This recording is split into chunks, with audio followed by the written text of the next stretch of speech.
अच्छा जी, ये भी we were talking about it the other day, और तारीखी तौर पर दुनिया की सबसे पुरानी और मजबूत जमहूरियत का फ़ख्रिया ताज सर पर सजाने वाला बरतानिया आखिरी 10 बरसों में 6 वज़राए आज़म जो है ना तब्दील कर चुके हैं। एवरी ईयर 2 ईयर्स इनका वज़ीर आज़म बदल रहा होता है। मुझे तो लगता है पहले लगता था कि दुनिया जी, हम पाकिस्तान का मजाक उड़ता है कि जी हमारा कोई टेन्योर अपनी पूरी नहीं होती, और ये सब कुछ चेंज हो गया हमारे यहाँ, तो इट्स डन।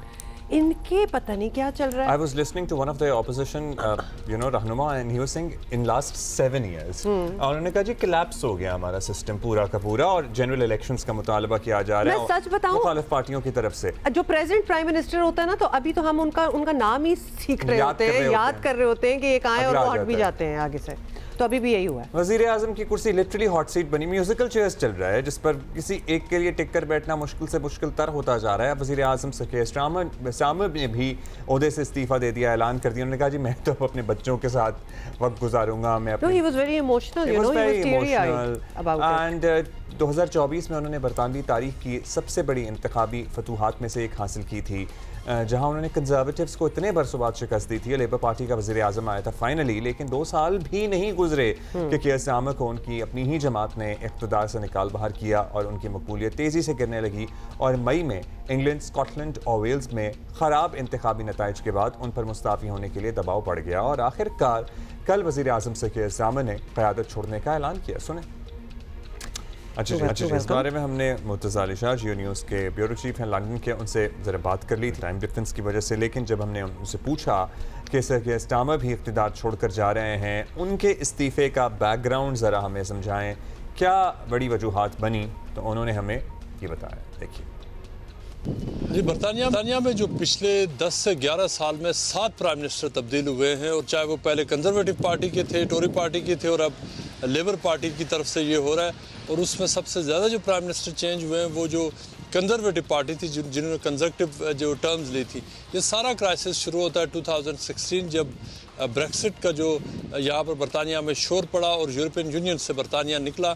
उसके बाद से जो 2016 से, और उसके बाद बरतानिया ने ये यूरोपियन यूनियन से एग्ज़िट किया। उस वक्त वादा ये था कि एक शायद यूरोपियन यूनियन से निकलने के बाद बरतानिया में हालात बहुत अच्छे हो जाएंगे, और ये कि शायद यूरोपियंस और दीगर इमिग्रेंट्स आकर बरतानिया की जॉब्स और मैशत को वो ख़राब कर रहे हैं। लेकिन लग ये रहा है कि उस फैसले से जो बरतानिया की मैशत है उसको बहुत नुकसान पहुँचा। लेकिन जहाँ की जो हुकूमत थी उसको वो एक्सेप्ट इसलिए करना था कि वो एक पॉपुलिस्ट जो रेफरेंडम हुआ जिसमें अवाम ने वोट दिया और उन्होंने कहा कि हम यूरोपियन यूनियन का हिस्सा नहीं रहना चाहते, उसके कॉन्सिक्वेंसेस तो इस मुल्क के लिए बहुत ज़्यादा हैं।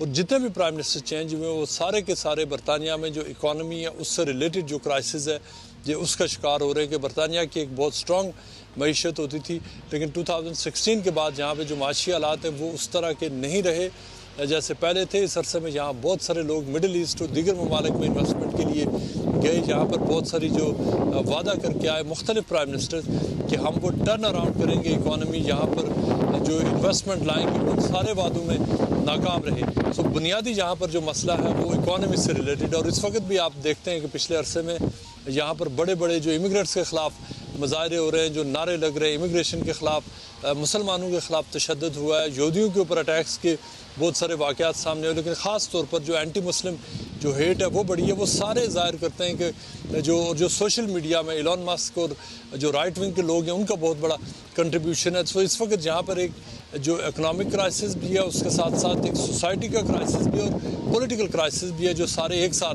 लग रहे हैं। वो जो पहले एक यूनिफाइंग कोई लीडरशिप होती थी वो भी अब नहीं रही है। बहुत सारा जो यहाँ की स्ट्रीट्स के ऊपर जो डिसऑर्डर है वो ट्विटर के ज़रिए हो रहा है, वो सोशल मीडिया के ज़रिए हो रहा है। मुख्तलिफ ज़ाहिरों की कौन है, फेक न्यूज़ फैलाई जा रही है, और ये सारा काम जो ट्विटर के ज़रिए बहुत ज़्यादा होता है, दीगर प्लेटफॉर्म्स के ज़रिए। लेकिन सबसे ज़्यादा जो ट्विटर ने इस मुल्क की इस वक्त जो बहुत सारी जो फ्रिक्शन है, टेंशन है, उसमें रोल प्ले किया। यहाँ तक कि जो आपने देखा होगा कि केयर स्टार्मर के ऊपर जिस तरह से डोनाल्ड ट्रंप ने उनके रेजिग्नेशन से सिर्फ चंद घंटे पहले हमला किया, वो शायद इससे पहले कभी बरतानिया और अमेरिका की तारीख में नहीं हुआ। इलॉन मस्क अमेरिका में बैठकर यहाँ पर मुजाहरों की कॉल देते हैं, और वो एक और अपोजिशन पार्टी है रेस्टोर ब्रिटेन, जिनका सिर्फ इस वक्त 1 या 2 MP है, वो कह रहे हैं कि उनको हुकूमत में आना चाहिए, वो उनके लिए कैंपेन कर रहे हैं। तो ये सारे मुख्तलिफ जो क्राइसिस हैं जो इस वक्त जो बरतानिया जिनको फेस कर रहा है।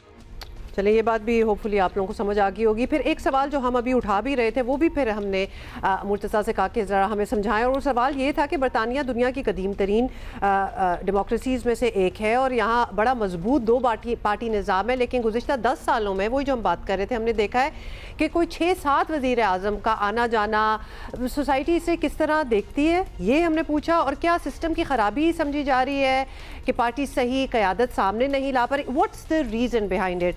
जवाब ये आया। बरतानवी प्राइम मिनिस्टर कीयर स्टार्मर ने अपने इस्तीफे का ऐलान कर दिया, और उसकी वजह यह है कि उनको पिछले कई महीनों से उनका जो लीडरशिप क्राइसिस था वो बहुत बढ़ चुका था, और उनकी जो पोजीशन थी वो इस पोजीशन को उनके लिए सस्टेन करना अब मुमकिन नहीं रहा था। उसकी मुख्तलिफ वजूहत हैं, जो आज से चंद हफ्ते कबल जो यहाँ पर जो लोकल गवर्नमेंट इलेक्शन हुए उसमें जो कीयर स्टार्मर की क़यादत में जो लेबर पार्टी ने इलेक्शन लड़े उसमें उनको तारीखी शिकस्त हुई। तकरीबन 1500 से ज़ायद लोकल कौंसिल की ऐसी सीटें थी जो उन्होंने रफाम और ग्रीन पार्टी और दीगर पार्टीज़ को उन्होंने लूज़ की। उसके अलावा उन्होंने जो जेफरी एप्स्टीन स्कैंडल में जो पीटर मेंडलसन का जो रोल सामने आया, और उन्होंने जो पीटर मेंडलसन को अमेरिका का एम्बेसडर उन्होंने अपॉइंट किया था, उसके ऊपर बहुत सारे सवाल थे। उसके अलावा उन्होंने जो मुख्तलिफ चाइल्ड केयर, वेलफेयर और मुख्तलिफ जो वर्किंग क्लास की हालत बदलने के लिए और मईशत को टर्न अराउंड करने के लिए और जॉब क्रिएशन के हवाले से जो मुख्तलिफ वादे किए थे, वो उन सब वादों को उनकी अपनी ही पार्टी और मुख्तलिफ जो ट्रेड यूनियंस के मुताबिक वो उन वादों को पूरा करने में नाकाम रहे थे। और यही वजह थी कि जो बरतानिया में जो जब से जो इन्फ्लेशन बढ़ी, जहाँ पर जो क्राइसिस शुरू हुआ मईशत का, उसमें जो यहाँ पर लोग ये फील कर रहे थे, उनकी पार्टी और वोटर ये फील कर रहे थे कि कीयर स्टार्मर वो लीडर नहीं है जिसका उन्होंने वादा किया था, और यही वजह है कि उनके ऊपर बहुत ज़्यादा प्रेशर था। और फिर जो लोग जो बुनियादी वजह जो मई के जो कौंसिल इलेक्शन थे उसमें जो लेबर पार्टी की शिकस्त था, उसके बाद उनको पार्टी की There you have it. Those are the reasons. And Think those about are the that. details. Thank you, Murtaza. Thank you for being with अच्छा जी, us.